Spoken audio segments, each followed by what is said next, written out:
It made me appreciate, okay, this is what you really have to do. But I didn't really realize the caliber that you have to train at to get back to where you were. You just don't realize exactly what you've lost until it's like gone and you have to work for it now, work so much harder to get it back. Growing up, I played all the basics. I would say I focused on hockey and lacrosse the most. I started playing hockey when I was 2, lacrosse when I was in 7th or 8th grade, and then volleyball was just a pickup to have that like third sport. In high school, I never got seriously injured. It was more of bumps and bruises along the way. Most of them came with hockey, I'd say. If anything, I had a couple separated shoulders, a couple fractured wrists, and then the worst thing in lacrosse was like a sprained ankle, but nothing like crazy out of the ordinary.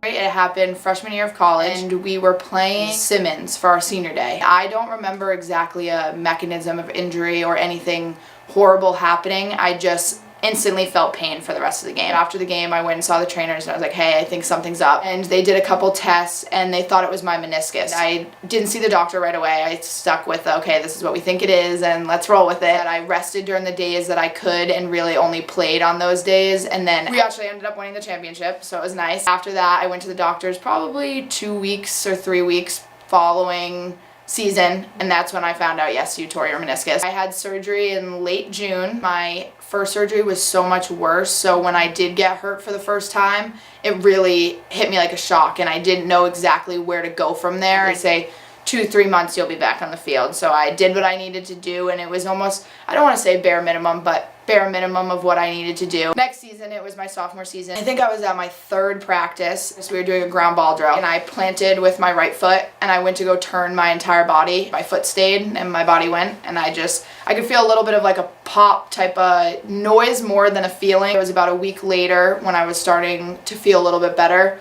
They tested me for a couple different things, and our trainer thought that it was a torn labrum. I confirmed it by going in and having a dye MRI. When I found out, I didn't stop playing lacrosse right away. I think I played about 3.5 games, and in that half of a game, I just decided, hey, this is it. It wasn't becoming enjoyable. It was so much pain. So basically what I was trying to think about was my physical abilities as well as what I was dealing with mentally. I was putting everything in, but what I wanted wasn't coming out of it. Like I pulled my quad and then I would pull my hamstring. It's just like, okay, now I'm just doing all these injuries to the body parts around it as well. What is it going to take for me to decide to be off? So I decided to get surgery about a month later in April, and since then it's been a lot better. Through surgery, obviously you're going to have good days and bad days, and I'd say my worst days were within the first 3 months of getting surgery, but the bad days were mostly just being scared that I wasn't going to be as good as I once was or move forward and surpass where I once was. What I learned to focus on the most was like the little victories, and that's what helped me so much with my strength coach when I was coming back from my hip. Once I did all those little things, it started to add up because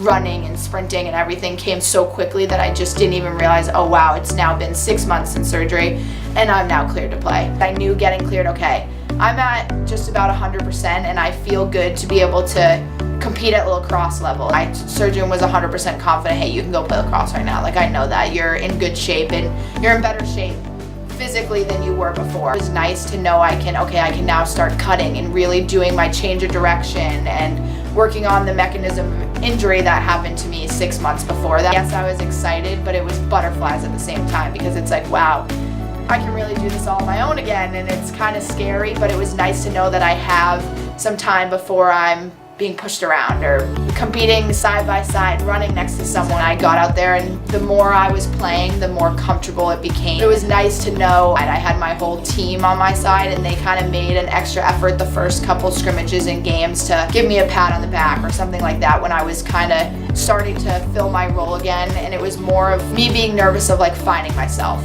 So it's definitely self-fulfilling to know that I kind of have not even just come back from such a deep recovery that I needed to do. I've done even better since then, and that's kind of the biggest thing this year that's been so uplifting. A part of like lacrosse is that I'm really like fulfilling the role that I wanted to, and I worked really hard this off season because I didn't have a surgery to recover from. Knowing that I worked so hard for it and it's finally paying off is such a big feeling and such a good feeling, like moving forward and going into the last month of school and the last month of lacrosse and things like that. I think it really helps that I'm doing well on and off the field. Sports has shaped me into a person that's really relentless, and I've realized that you have to work really hard to get something that you want. Recognition will come, and I've realized that if you work hard, like I say, you don't need those awards or anything else that kind of come along with it. It's something that's driven me to want to be better no matter what. I don't settle for anything less than like the best, really.